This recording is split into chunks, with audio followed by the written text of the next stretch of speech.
Welcome students. Today we are going to have the topic as understanding elementary shapes. This is a chapter of class 6th. So we will be dealing with this chapter today, understanding elementary shapes.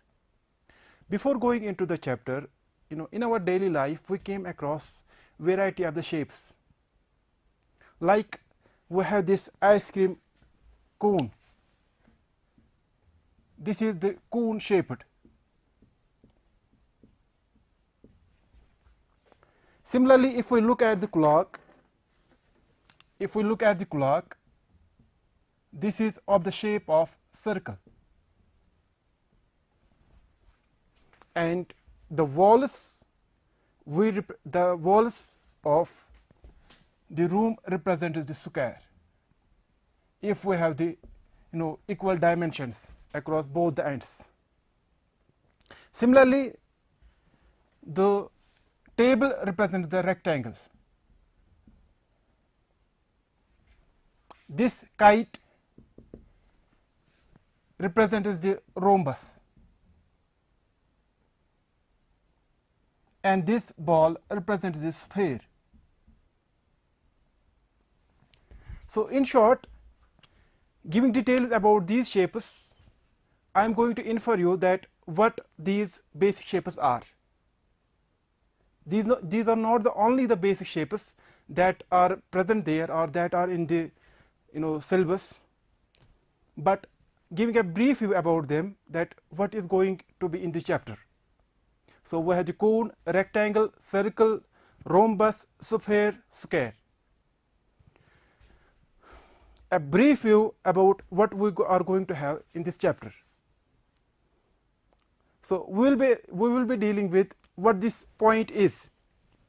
Then we will go to the line segment, line, ray and line segment. Next we will see that how do we measure the line segment. Line segment किस तरह से हम measure करते हैं.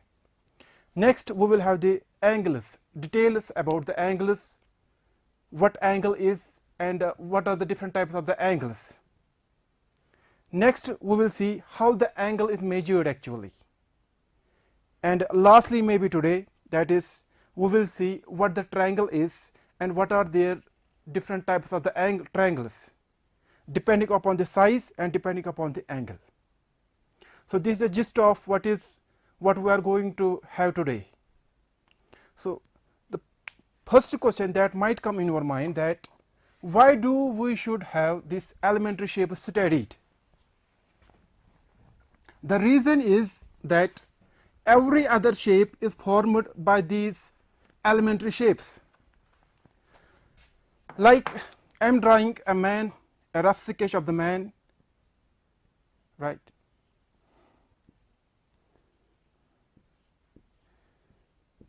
If we look at this figure, this head represents a circle, roughly. This represents a square. These extremes represents the rectangle.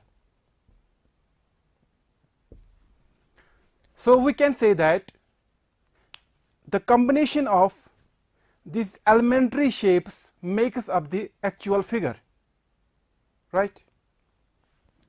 So next we will have the starting point of this chapter that we are going to have is point. What point is? Point is said to be the basic geometric figure, or you can say basic geometric shape. Basic geometric shape is point, and it is said to be having no dimension. By no dimension I mean we don't say it has some length, no length and no breadth.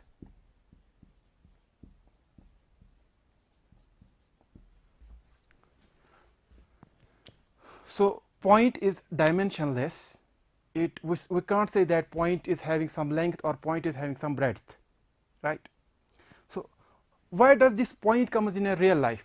If we look at a starry night, the stars represent the points. We can say each star is a point. Or if we look from a higher altitude, maybe we are in an aeroplane or we are at the some high mountain peak. When we look downwards, the houses or the objects looks very basic points. Why do they look as a points?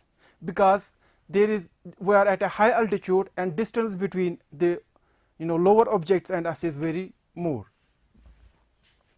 So these look as points when viewed from altitude, from height. By this height we can be in an aeroplane or we can be at some mountain peak. Okay. So I hope you understood about this point. So point is the basic geometric shape, and by this basic geometric shape we will be making other figures, other shapes. Once we are clear about this point, now if we look at these points, this thing that I made here is nothing but a line. And how this line has been created? This line has been created by the combination of these points.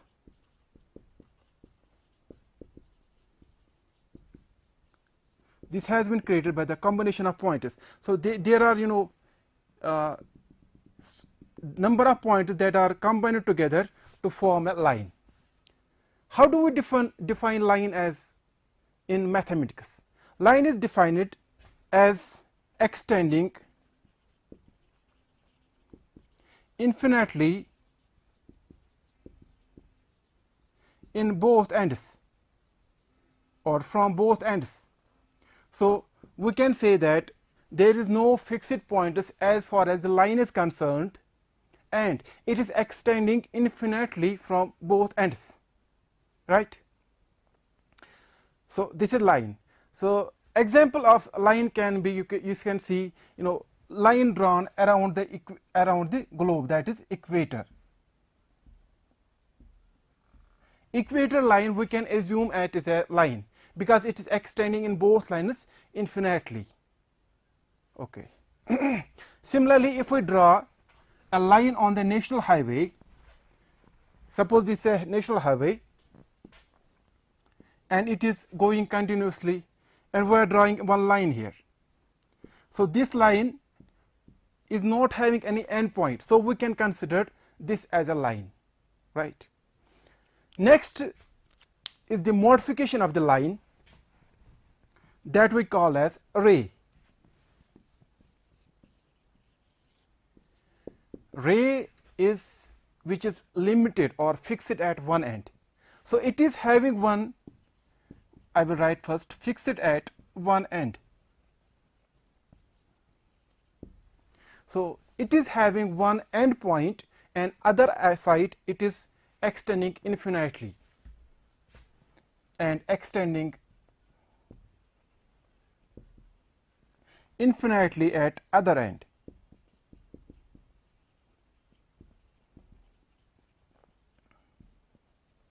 So like this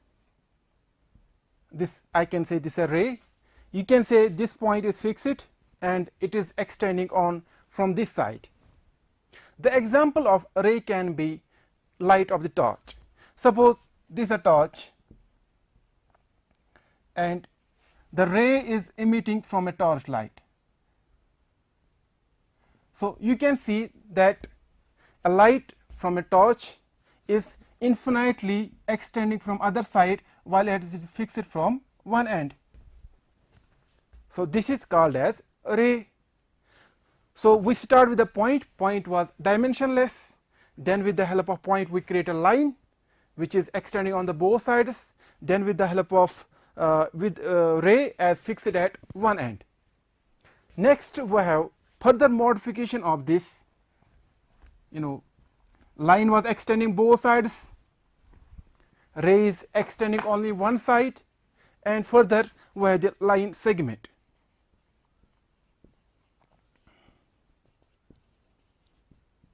line segment, as the name itself suggests, that it is just a segment of the line.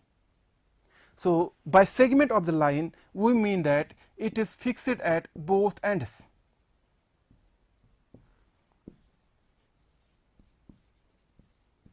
It is fixed at both ends. So if we having a line and we took a segment of it, suppose it is point A, it is point B, this is line segment. So we can clearly see that there are two endpoints of it, endpoint A and endpoint B, and it is of the practical purpose. Most practical purpose is line segment, then the ray and the line. Now what are the real life examples of this line segment? We will see that. If we look at a keyboard, and in keyboard almost every key represents a line segment, but looking specifically at the space bar, space bar represents an example of line segment. You can see that it is having the fixed ends. We can see that it is having the fixed ends. So space bar of the keyboard, whether it is of the computer or of anything else, it represents a line segment. Another examples that we can state of line segment, let it be the ladder and these be the steps. Each step in a ladder represents a line segment. So this step, it is having the two endpoints. This is having the end 2 points. This 2 is having the end points. So each step in a ladder represents line segment. Furthermore, we can have the more examples of the line segment. If we look at the, let these be the two electric poles and this be the wire. So we can say that this wire is again a line segment. How we can say that this is a line segment? You see that it is having the two fixed points at two poles. So this entire length of the wire represents the line segment. Okay. We can have more examples and you can think of them yourselves. Now next we have, how do we measure this line segment? Suppose this is your house and this is your school, and we travel from house to school. Consider these house as a point and school also as a point. Further, let this be the house again, let this be the playground.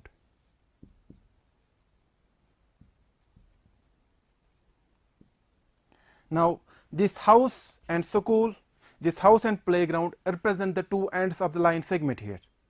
We can say that this is a line segment. Now if I have to see which one is more and which one is less, there are three ways of doing it. What are these three ways? First way is by observation. By observation means that we can directly, by seeing, from very seeing of it, that which one is greater or which one is less. It doesn't need any instrument, it doesn't need any experimentation. Like I draw two lines, this is in line 1 and this is line 2. So without, if I say this line 1, this is line 2, without actually measuring it or performing any other thing on it, we can directly say that line 2 is greater. Line 2 is greater and line 1 is shorter. Line 1 is shorter.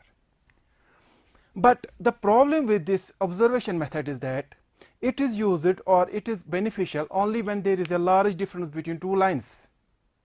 What if there is a very comparable difference? Like I may draw two lines again, this is line 1 and this is line 2.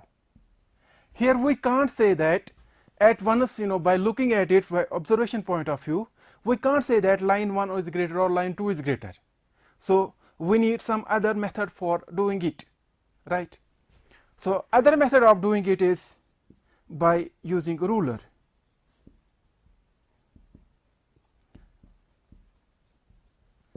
By using ruler, right?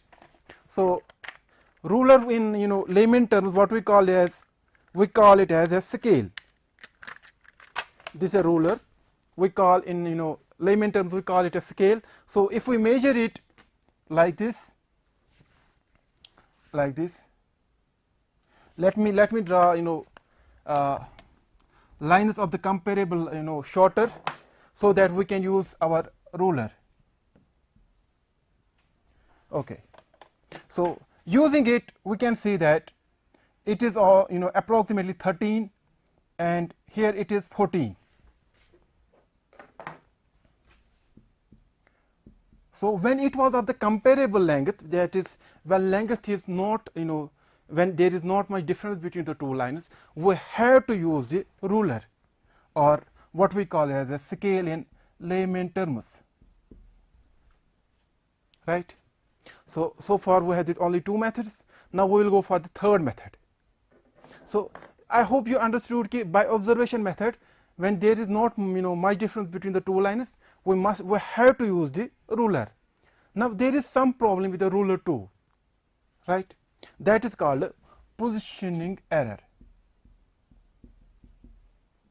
What is this positioning error? Is that our eye must be vertically over the scale, otherwise we may calculate results wrongly. So the third method is by using divider.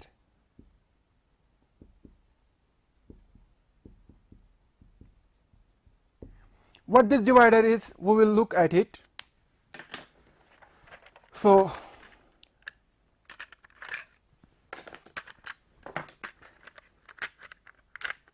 this is our divider. We will be using it to compare the lengths of the two lines.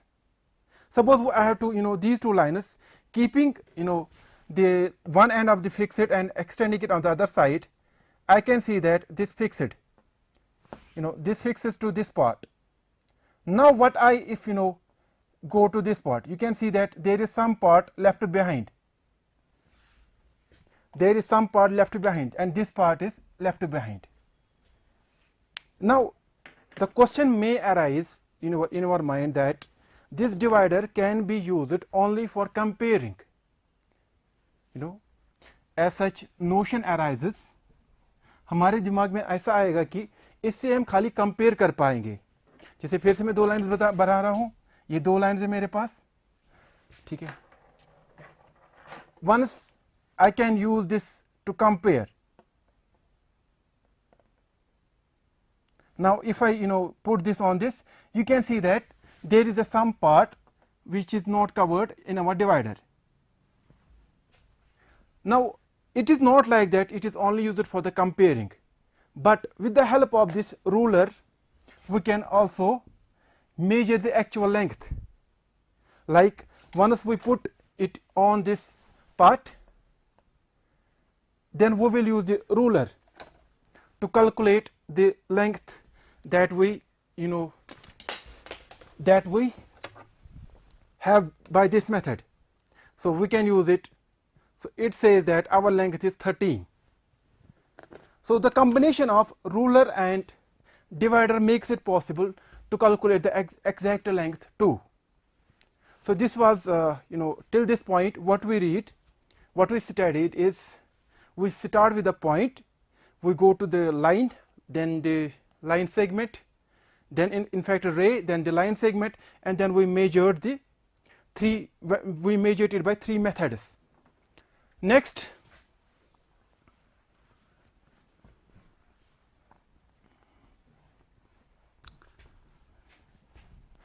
thing that we are going to have is going to study the angle. What angle is? angle is nothing but the orientation between two lines or two surfaces, between two lines or two surfaces with common vertex point, with common vertex point. So what this statement means to us, suppose we will see it says orientation between two lines or two surfaces with common vertex point. So it is all that matters is the orientation between two surfaces that makes the angle. Suppose this is one surface, this one hand, my one hand represents one surface and my other hand represents other surface. So at the moment both are lying in the same orientation. By orientation I mean direction. So keeping the lower hand as fixed and moving the upper hand. So we can see that the angle is increasing gradually, slowly, right? So the orientation of upper hand is changing, right? Similarly we can say of the geometry box, earlier initially this upper surface and lower surface are at the same orientation, is in the same direction. Now as I move the lid, you can see that the orientation, the angle between the two is increasing. The orientation between one surface and another surface is increasing. You can see that here it reaches at the half point and here it reaches the full point.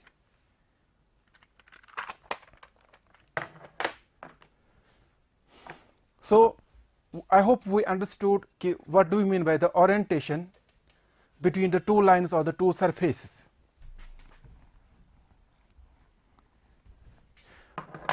We make use of this, when the hands of the clock, we have all have seen the clock, this hands of the clock, when the hands of the clock move, they make an angle, right? Suppose they are at the same point at the moment. Okay, after some time the hands of the clock may reach here, suppose, and after some time the hands of the clock may reach here, and in further they may reach again to this point. Before moving further, this circle we will divide into 4 quadrants, 4 parts. Let be the one quadrant, this be the second, this be third, this be fourth. So if the hand of the clock reaches from this to this point, so this means it has completed 1/4 quadrant or 1/4 part. If it completes 1/4 quadrant or 1/4 part, we call it as a right angle, and it is called as 90°. Second, if it completes the 2 parts, the 2 quadrants, this quadrant 1 and this quadrant 2, so it completes 2 quadrants, we call it as a straight angle.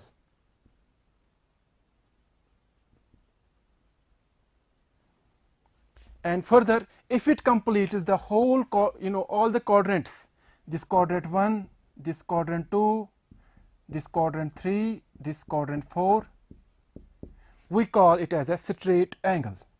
We call it as a complete angle, sorry. We call it as complete angle.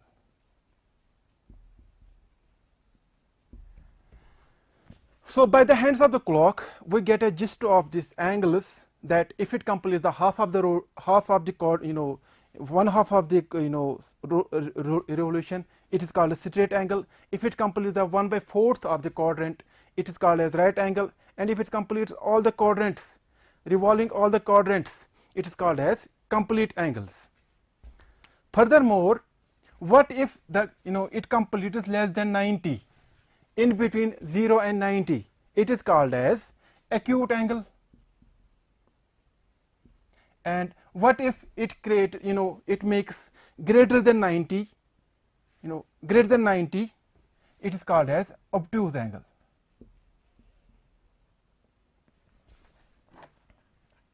So acute is if it makes less than 90, less than 1/4 of the quadrant, and obtuse it if it makes more than 1/4 or the 90 and less than 180. And furthermore, what if it makes more than 180 and less than 360? That's called a reflex angle. So we may wrap up here. Before wrapping up, I may remind you again what we have done so far.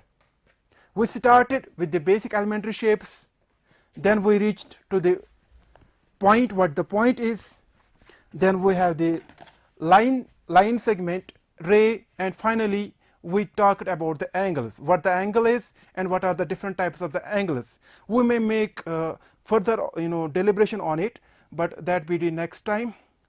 Thank you very much.